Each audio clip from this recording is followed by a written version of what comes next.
espero que esteja tudo bem com vocês. Nós estamos numa época linda, né? Chegando o Natal. E hoje a tia Leila vai contar uma historinha que é os floquinhos de algodão. Uma linda historinha de Natal. Era uma vez uma aldeia. E lá moravam muitas pessoas e elas eram muito amigas umas das outras. E elas gostavam muito de trocar entre elas palavras de amizade, de amor. E elas trocavam também uns floquinhos de algodão.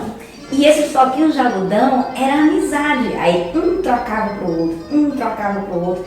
Às vezes recebiam, às vezes não recebiam. Mas o importante é que um estava dando carinho, dando amor pro outro. Existia lá um menino maravilhoso e ele gostava sempre de trocar os floquinhos. E aí ele conheceu uma mulher que não era da aldeia. E ela disse: pra que você vai ficar trocando seus floquinhos? Guarda pra você ficar rico.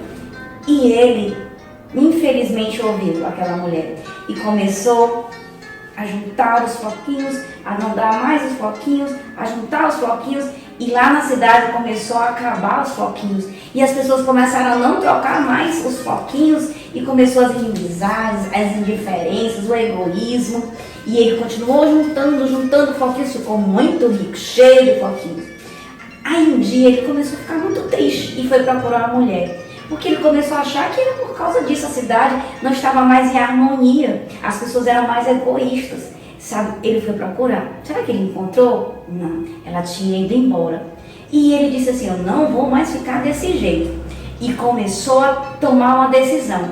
Pegou os floquinhos, colocou dentro de uma linda caixa todos os seus floquinhos e foi para a aldeia.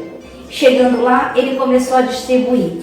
Para um, ele dava um abraço. Para outro, ele dava um beijinho. Para outro, ele dava boas palavras e ia distribuindo os seus floquinhos para um e para outro, para um e para outro, sem se preocupar se ia receber ou não.